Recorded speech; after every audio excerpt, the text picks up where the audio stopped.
Alright,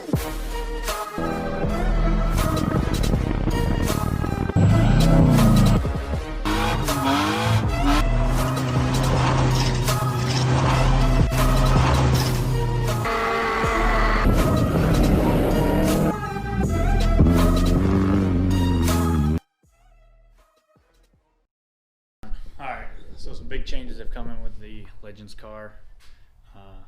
After the last race, which I kind of went out on my own and did some new suspension dialing and tried playing with my own numbers on certain things. It still didn't feel right. The car just wasn't setting in the corner. Felt like I was very busy on the wheel, and I took that concern to Willie at 316 Motorsports, who originally set the car up, and we figured it out that because when I first got the car set up, we kind of set it up with the springs that we had, and we just kind of threw the numbers we had on the rear and what we had on the front and did the best we could with that setup. So we looked at our numbers and we came up with a better plan and made some changes. Also going to do a rear gear change. So that should just totally change the dynamics of the car. I feel like I can drive all right, but just something wasn't right about this setup. And anytime I've had that feeling about any car I've been in, whether it's been autocross or rally or whatever, when I have that kind of gut feeling, something wasn't right. And once we looked at the spring rates, which was our biggest change, that was our sign right there. So some changes are being made. I also have to, when you pull out the diff, you got to change, or you got to pull out the bearings for the axles. And so now I'm gonna have to go ahead and change the axle bearings. As you can see, it's a little noisy and it's got quite a bit of play in it. So we're gonna go over that. We're gonna go over the diff and maybe how to throw these back in. We're gonna start off with taking those 4 drive shaft bolts out, move the drive shaft over, and then the, I believe, 10 bolts that go around the pumpkin area, pull those out. Take a look at the gear. And over here, got ourselves a new gear issue. Had to do a little bit of work on it. Kind of lock up these spider gears a little bit. Ran some oil through it, cleaned it out, got all the debris out of those gears, and that can go back in.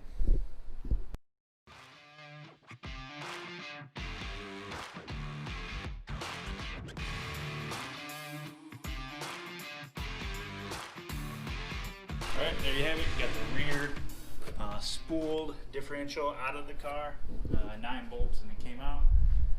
So in the Legends car class, you can run a spooled rear end, which is basically got a solid center section right here that connects to the left and right side tires, and on that welded, you can run basically an open that has the spider gears, and you can go ahead and weld them.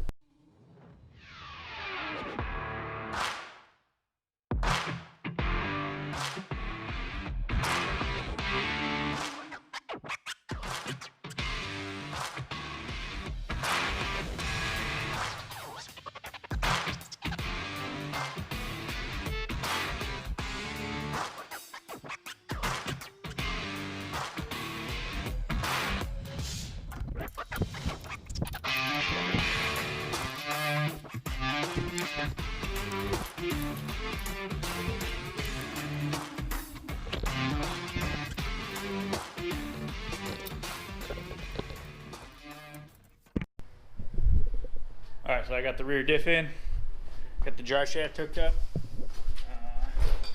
When I had the drive shafts out,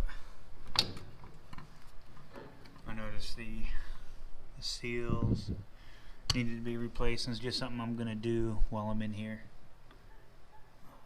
since it's a maintenance item.